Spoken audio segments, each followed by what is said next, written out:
Now that 4th generation fighters have been confirmed to be coming, it's time we cover the F-16 Fighting Falcon. The General Dynamics F-16 was designed as a part of the United States Air Force's lightweight fighter program of the early 1970s. Long story short, the fighter mafia was not happy with the F-15 and wanted a lightweight fighter that will have excellent maneuverability and excel in close-range combat. With the flight performance being one of the main design goals of the F-16, you really shouldn't be surprised to hear that the Fighting Falcon can easily outperform the 3rd generation fighters that we have in game, like the F-5E, MiG-21 BIS, and MiG-23 MLD. Early versions of the F-16 were powered by a Pratt & Whitney F100-200, outputting 14,600 pounds of thrust when dry, or 23.8 thousand while afterburning. A more powerful engine known as the F110 was fitted to most F-16Cs, which increased output by approximately 4,000 pounds. The introduction of the F-16 would undoubtedly represent a huge leap forward in terms of capabilities. Some of you might even call it power leap rather than power creep. However, that's not unprecedented in the context of War Thunder. In early 2021, we saw the introduction of the F4EJ Kai and its powerful beyond visual range weaponry, which easily demolished the opposition. Later in the year, the Russian tree also saw a huge jump with the introduction of the MiG-23 MLD. It is also worth keeping in mind that the early F-16 is not as advanced as you think. This is mostly down to its limited weapons loadout, so let's dive right into that.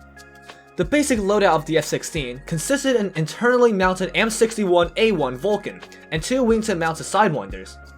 As the F-16 entered service a year after the AIM-9Ls, it is likely that most in-service Vipers would have carried all-aspect missiles.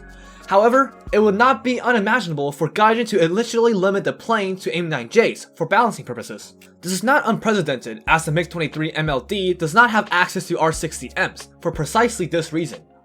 The Fighting Falcon also had various hardpoints. Here you can see the Portuguese F-16A carrying 4 Sidewinders and an ECM pod.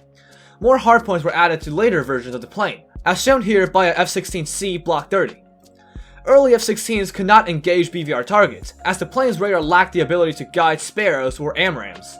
It wasn't until the introduction of the AN/APG-66V3 in the Block 20 upgrades that the Viper gained the ability to fire BVR missiles such as the AIM-7M or AIM-120 AMRAAM.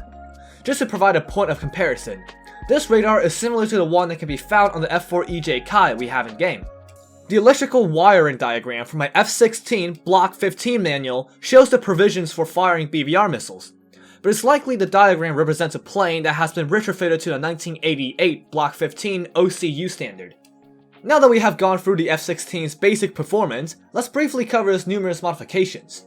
The F-16 Fighting Falcon has served for nearly half a century, starting from the YF-16 prototype, and going all the way to the Block 70 and Block 72. Which were only unveiled in 2012. However, for the purposes of this video, we will only be covering its development up to the F-16C, or Block 52. Block 1 to 10 consists of early examples of the F-16. It can be equipped with either 2 to 4 heat seekers, and will likely be the first version we see in War Thunder.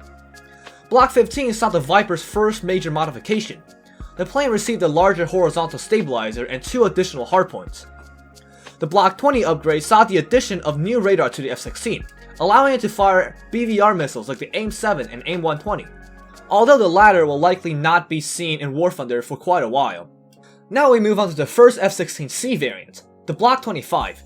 This version comes with a significantly more powerful radar. The AN/APG-68 has 296 kilometers of range and a large search cone.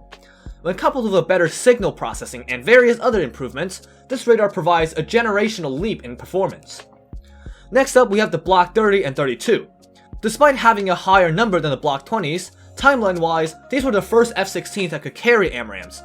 This version was also used by the Thunderbird's aerobatic team, so hopefully it will be introduced with a cool camouflage. Later models featured various incremental improvements, including the ability to carry guided anti-ground munition and more powerful engines. There's also the Mitsubishi F2, a licensed adaptation of the F-16 Block 40 by Japan, but its various nuances means it deserves to be covered in another video. The F-16 would be a good first step into 4th generation jets. Earlier versions of the Viper should have a similar playstyle to the current 3rd generation jets, allowing players to easily get used to 4th generation combat, while later versions come with various improvements that will allow it to keep up with new jets that are added in the future.